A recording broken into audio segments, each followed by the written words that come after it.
나는 올해로 100세를 훌쩍 넘겼습니다. 젊은 시절엔 전쟁을 겪었고 중년엔 산업화의 소용돌이 속에서 학생들을 가르쳤으며 노년엔 가까운 사람의 배신까지 경험했습니다. 그러니 오늘 내가 드리는 말은 책에서 읽은 문장이 아니라 살됨으로 겪은 이야기입니다. 살면서 한 번쯤은 믿었던 사람에게 등을 찔려본 기억 여러분도 있으실 겁니다. 설마 그 사람이 그럴 줄은 몰랐다. 바로 그 말이 입에서 흘러나오던 날을 나는 아직도 잊지 못합니다. 제자처럼 아끼던 후배가 연구비 문제로 등을 돌렸고 형제라 믿었던 사람이 재산 앞에서 얼굴을 바꾸었습니다. 나는 분노하기보다 먼저 멍해졌습니다. 그리고 밤이 되자 분노는 나를 향했습니다. 내가 사람을 잘못 봤구나. 내가 너무 순진했구나. 중년 이후의 배신은 청년기의 배신과 다릅니다. 젊을 땐 다시 시작할 시간이 있지만 인생의 오후에는 이제는 사람을 다 안다고 생각했는데 하는 자존심의 상처가 더 큽니다. 통계청 자료를 보면 50대 이후 인간관계 갈등의 상당수가 금전 문제와 가족 간 이해관계에서 비롯됩니다. 결국 나이가 들수록 관계는 감정이 아니라 이해관계의 영향을 더 크게 받는다는 뜻이죠. 나는 오래전 한 선배 교수에게 이런 말을 들었습니다. 사람은 상황 앞에서 드러난다. 그때는 냉소처럼 들렸습니다. 하지만 100년을 살고 보니 그 말이야말로 가장 현실적인 통찰이었습니다. 인간의 행동은 선하거나 악하기 이전에 각자의 성향과 이익이 맞물려 나온 결과에 가깝습니다. 우리가 사회에서 마주하는 친절한 얼굴들 또한 변하지 않는 본성이 아니라 상황에 맞춰 쓰는 가면일 때가 많습니다. 여러분, 돌멩이에 걸려 넘어졌다고 돌을 향해 소리치면 무엇이 달라집니까? 돌은 원래 그 자리에 있었을 뿐입니다. 내가 그 자리를 제대로 보지 못했을 뿐이지요. 사람도 때로는 그렇습니다. 그가 변했다기보다 우리가 그 사람의 본 모습을 늦게 본 것일지도 모릅니다. 노년의 지혜란 세상을 미워하는 것이 아닙니다. 세상을 있는 그대로 인정하는 것입니다. 분노는 우리를 갉아먹지만 이해는 우리를 단단하게 만듭니다. 나는 수십 년간 학생들에게 정의와 이상을 가르쳤지만 인생의 후반부에 이르러서야 깨달았습니다. 정의보다 먼저 필요한 것은 자기 보호라는 사실을 말입니다. 인생을 오전과 오후로 나눈다면 오전은 세상을 향해 나를 확장하는 시간이었습니다.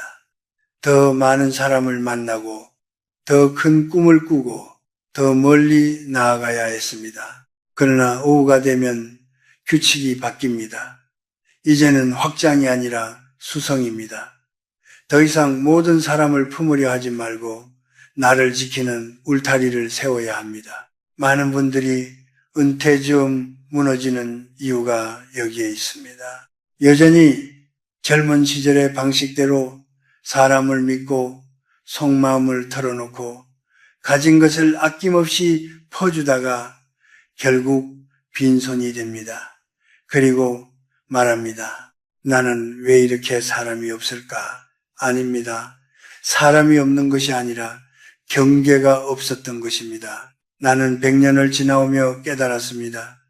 노년은 축소의 시간이 아니라 정제의 시간입니다. 관계를 줄이고 말을 줄이고 욕심을 줄이되 대신 존엄은 더 단단히 붙드는 시간입니다.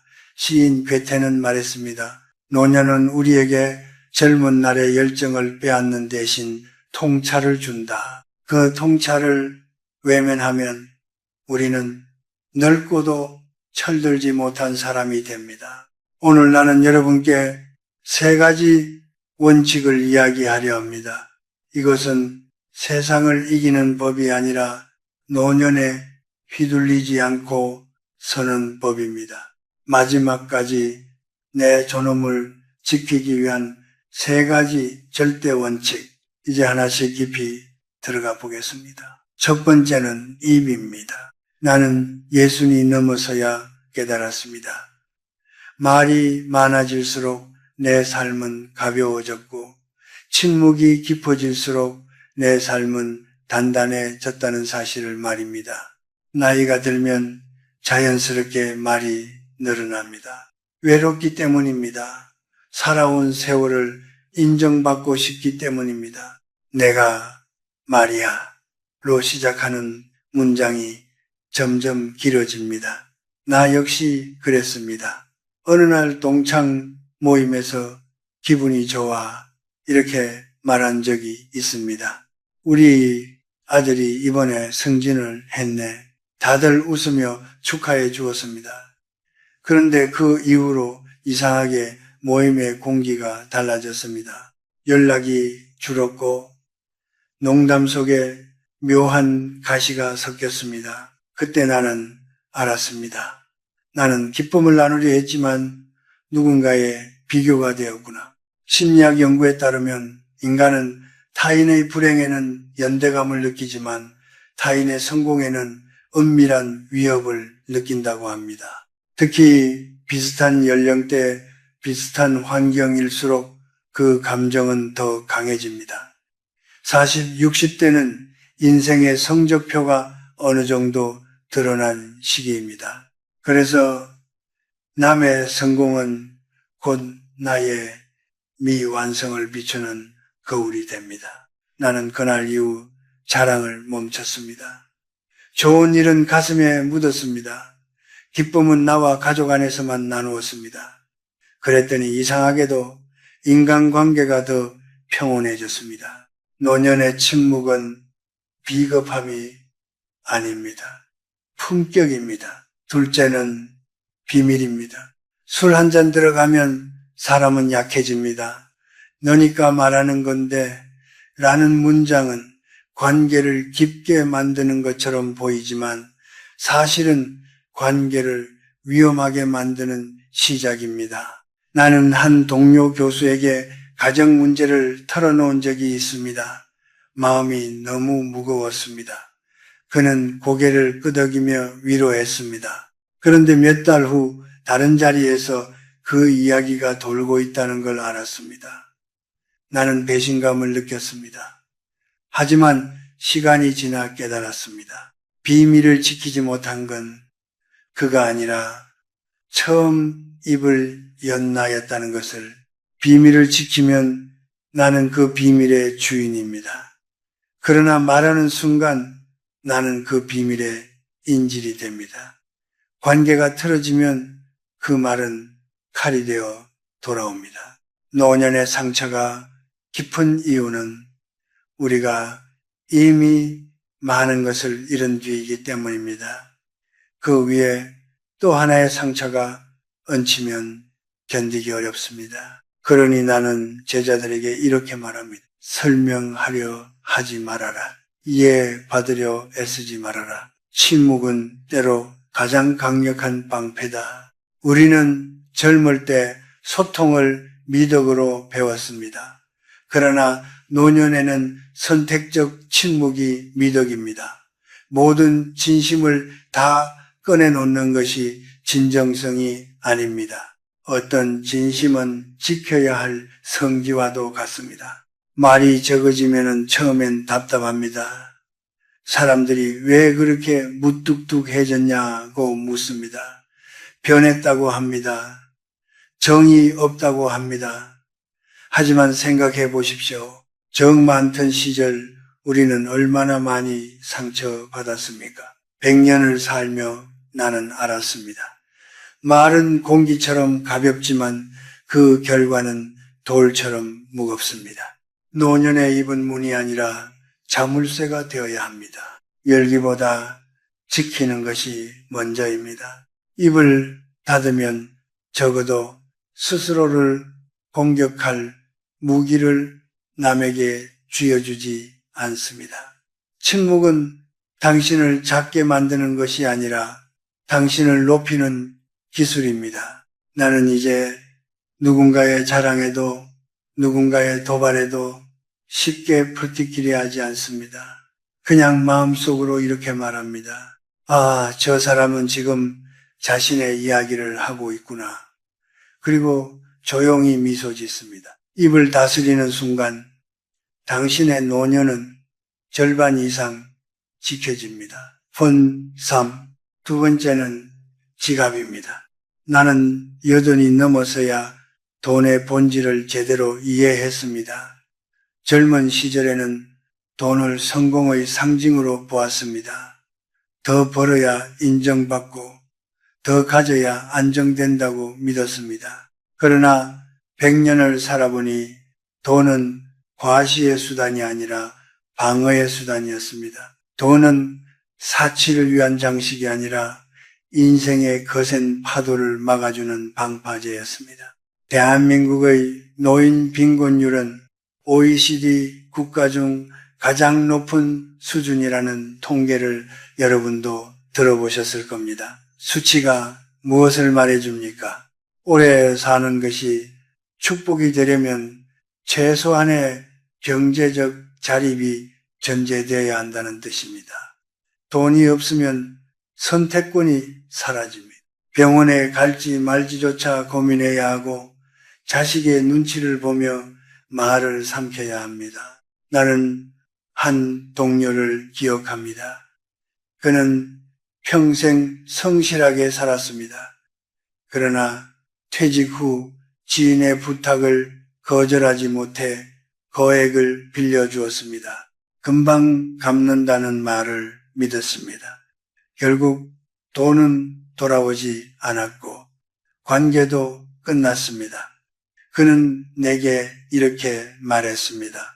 돈도 잃고 사람도 잃었네. 그의 눈빛을 나는 잊지 못합니다. 그 눈빛에는 배신보다 더 큰 자책이 담겨 있었습니다. 여러분, 돈을 빌려주는 순간 관계는 변합니다.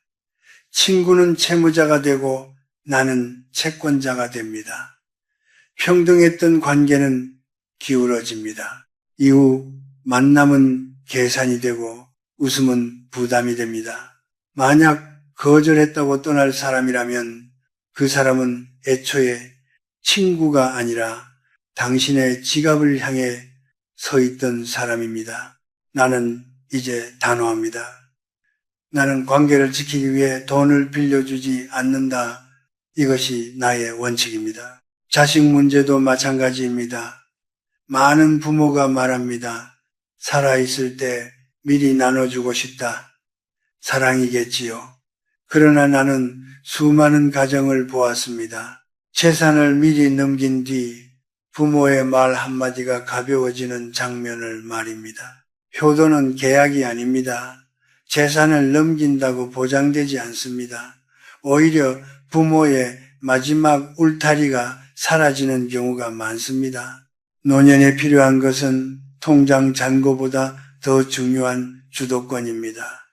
내가 내 삶을 결정할 수 있는 힘, 그것이 곧 존엄입니다. 돈은 행복 그 자체가 아닙니다.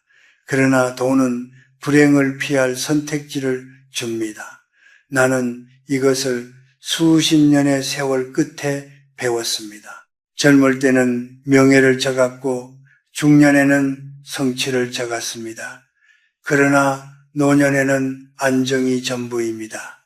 안정이 있어야 마음이 고요해지고 고요해야 품위가 생깁니다. 혹시 여러분 중에 이런 생각을 하는 분이 계십니까? 내가 좀 희생하면 되지.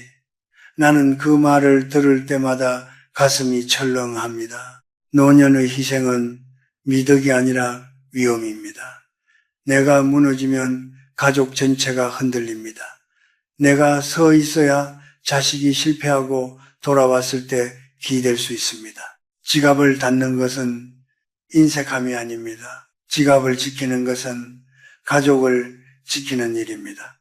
나는 이제 더 이상 남의 부탁에 흔들리지 않습니다. 대신 이렇게 말합니다. 미안하지만 나는 내 노년을 책임져야 한다. 그 말 속에는 단단함이 있습니다. 그리고 그 단단함이 결국 나를 자유롭게 합니다. 돈은 추상적인 행복이 아니라 구체적인 자유입니다. 자유가 있어야 존엄이 있고 존엄이 있어야 노년이 빛납니다. 세 번째는 고독입니다. 나는 이른에 정년 퇴임을 했습니다. 그날 학교를 나서며 수십 년 동안 울리던 강의실의 웅성거림이 갑자기 터섰습니다. 다음 날 아침 전화는 울리지 않았고 찾아오는 이도 없었습니다. 그때 처음으로 알았습니다. 사람들 속에 있을 때는 몰랐던 정막이 얼마나 깊은지 많은 분들이 은퇴 후 가장 두려워하는 것이 바로 이 고독입니다. 통계에 따르면 50대 이후 우울감의 가장 큰 원인 중 하나가 관계의 단절이라고 합니다. 직함이 사라지고 역할이 줄어들고 불러주는 자리가 없어질 때 우리는 스스로 쓸모없어진 것 같은 착각에 빠집니다. 그래서 억지로 약속을 만듭니다. 마음에 맞지 않는 사람과도 술자리를 이어가고 시끄러운 모임에 몸을 던집니다. 하지만 집으로 돌아오는 길 왜 더 공허해집니까? 군중 속에서 느끼는 고독은 혼자 있는 고독보다 더 깊기 때문입니다. 나는 80이 넘어 한 가지를 실험했습니다. 하루에 1시간 아무 소리 없이 앉아 있는 것, 텔레비전도 끄고 라디오도 끄고 휴대전화도 멀리 두었습니다. 처음에는 불안했습니다. 머릿속에서 온갖 생각이 소용돌이 쳤습니다. 그러나 몇 주가 지나자 이상한 변화가 생겼습니다. 생각이 맑아지고 마음이 가벼워졌습니다. 그때 깨달았습니다. 고독은 결핍이 아니라 정화라는 사실을. 내면이 빈 사람은 혼자 있으면 견디지 못합니다. 그래서 끊임없이 자극을 찾습니다.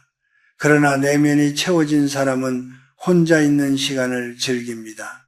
빅토르 위고는 이런 말을 남겼습니다.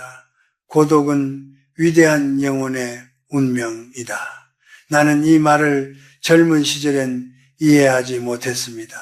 지금은 압니다. 고독은 나를 작게 만드는 것이 아니라 나를 깊게 만드는 시간입니다. 노년에 가장 강한 사람은 혼자 설 수 있는 사람입니다. 전화벨이 울리지 않아도 불안하지 않고 모임에 초대받지 않아도 초라하지 않은 사람입니다. 왜냐하면 그는 이미 자기 자신과 화해했기 때문입니다. 나는 90이 넘어 글쓰기를 다시 시작했습니다. 출판을 목표로 한 것도 아니었습니다. 그저 하루에 한 장 나와 대화하듯 써 내려갔습니다. 그러자 이상하게도 외로움이 줄어들었습니다. 내가 나의 가장 오래된 친구가 되었기 때문입니다. 여러분께 권합니다. 남에게 보여주기 위한 취미 말고 진짜로 빠져들 수 있는 무언가를 찾으십시오. 그림이든 악기든 텃밭이든 공부든 좋습니다. 몰입은 마음을 구원합니다. 시간 가는 줄 모르는 순간이 쌓이면 고독은 두려움이 아니라 선물이 됩니다. 혼자 있는 시간이 지루하다면 그것은 세상이 지루한 것이 아니라 아직 나 자신을 발견하지 못했기 때문입니다. 노년은 축소의 시간이 아니라 완성의 시간입니다. 관계를 줄이고 소음을 줄이고 대신 깊이를 더하는 시간입니다. 입을 닫고 지갑을 지키고 문을 닫아 고요를 맞이하십시오. 그 문 안에서 비로소 진짜 자유가 시작됩니다. 나는 이제 혼자 있는 저녁이 두렵지 않습니다. 오히려 고요한 창가에 앉아 차를 마시며 이런 생각을 합니다. 참 많이도 살았구나. 그리고 아직도 나와 함께할 시간이 남아있구나. 고독을 견디는 힘이 곧 노년의 힘입니다. 번우 이제 100년을 돌아본 사람으로서 나는 마지막으로 한 가지 고백을 하려 합니다. 나는 한때 좋은 사람으로 불리고 싶었습니다. 부탁을 거절하지 않았고 속마음을 숨기지 않았으며 필요하다면 내 것을 내어 주었습니다. 사람들은 나를 온화하다고 했습니다. 그러나 밤이 되면 나는 자주 지쳐 있었습니다. 좋은 사람으로 남으려다 보니 정작 나 자신에게는 좋은 사람이 아니었던 것입니다. 여러분, 노년은 더 이상 평가받기 위한 시간이 아닙니다. 이제는 나를 지키기 위한 시간입니다. 누군가는 말할 것입니다. 왜 그렇게 변했어? 사람이 너무 냉정해진 것 아니야? 그러나 묻고 싶습니다. 우리가 정 많고 순했던 시절 그 대가로 무엇을 얻었습니까? 그리고 무엇을 잃었습니까? 나는 오랜 세월 끝에 이런 결론에 도달했습니다. 품격 있는 이기주의는 노년의 미덕입니다. 이기적이라는 말에 상처받지 마십시오. 여기서 말하는 이기주의는 남을 해치는 태도가 아닙니다. 나를 먼저 무너지지 않게 하는 태도입니다. 비행기에서 산소 마스크가 내려오면 먼저 자신에게 씌우라고 하지 않습니까?